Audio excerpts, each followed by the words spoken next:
कर लोक वेद विधानु कन्यादानु नृप भूषण कियो हिमवंत जिमि गिरजा महेश हरि श्री सागर दये।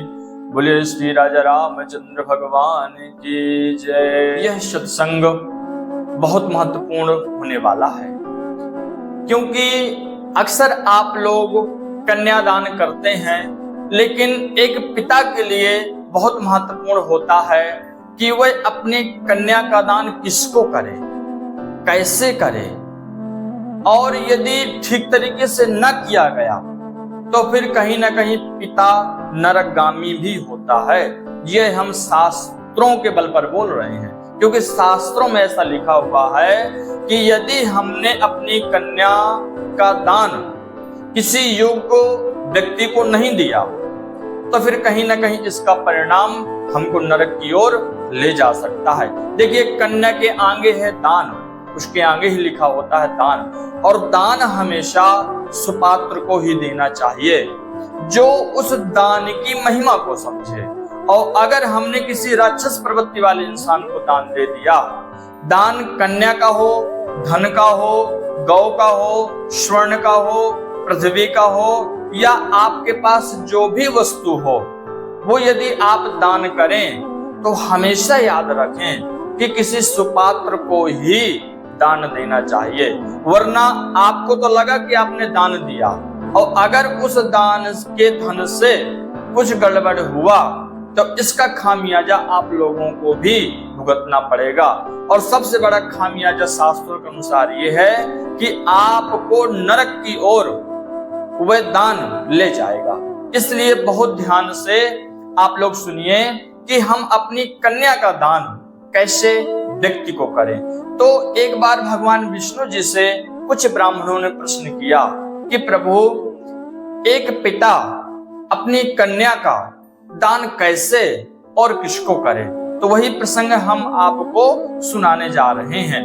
भगवान विष्णु जी कहते हैं कि कन्या का दान रूपवान, गुणवान, कुलीन, तरुण, समृद्धशाली और धन धान से संपन्न वर को कन्या का दान करना चाहिए।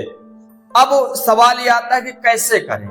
तो हमेशा जब कन्या का दान करें तो उसको सुंदर वस्त्रों से, सुंदर आभूषणों से सजा करके दामाद को, अर्थात जो उस कन्या का पति होने वाला है, उसके हाथ में अपनी कन्या का हाथ सौंप दें कि आज से ये आपकी है, मैंने आपको इसका दान कर दिया। और जो आप देने के लिए बोले, आज की भाषा में जो बोला जाता है दहेज, जो आप देने के लिए बोले, तो जो भी बोले तो आप उसको दें, अन्यथा ना बोले। आप खुशी से अपनी कन्या के निमित्त आप वर पक्ष को दे सकते हो। लेकिन यदि आपने संकल्प किया है और यदि आप फिर नहीं दे रहे हो और वर पक्ष वाला भी आपसे नहीं मांग रहा है, तो दोनों नरकगामी होंगे। ये पद्म पुराण में इसका वर्णन लिखित है कि फिर वर पक्ष वाला भी और वधु पक्ष वाला भी, अर्थात कन्या वाला भी और वर वाला भी, दोनों नरकगामी होते हैं। इसलिए हम कन्या के निमित्त जो कुछ भी देने का संकल्प करें तो उसको अति शीघ्र तुरंत दे दें, वरना ऐसा कोई संकल्प ना करें। और जो कन्या के निमित्त दिया जाता है वह अच्छे पुण्य होता है, वह ऐसा दान होता है कि वन, पर्वत या सुवर्ण के समान वह दान माना जाता है जो कन्या का दान होता है। अब इसके बाद में ये वर्णन आता है, ये जिज्ञासा आती है, ये विचार आता है कि वो हम अपनी कन्या का दान किस व्यक्ति को ना करें।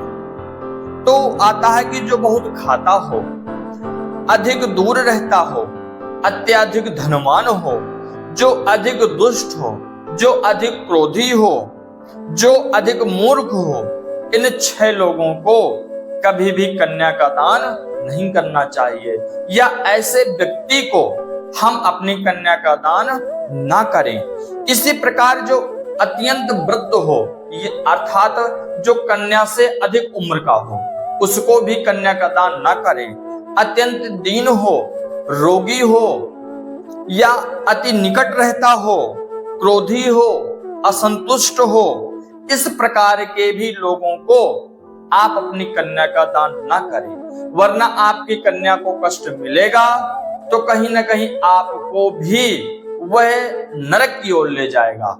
क्योंकि आपका दायित्व बनता है कि आप देख सुनकर अच्छी तरह जानकर अपनी कन्या का दान सुपात्र व्यक्ति को ही दें। इसके बाद एक ये भी आता है कि इसके बाद धन के लोभ में भी हम अपनी कन्या का दान ना करें।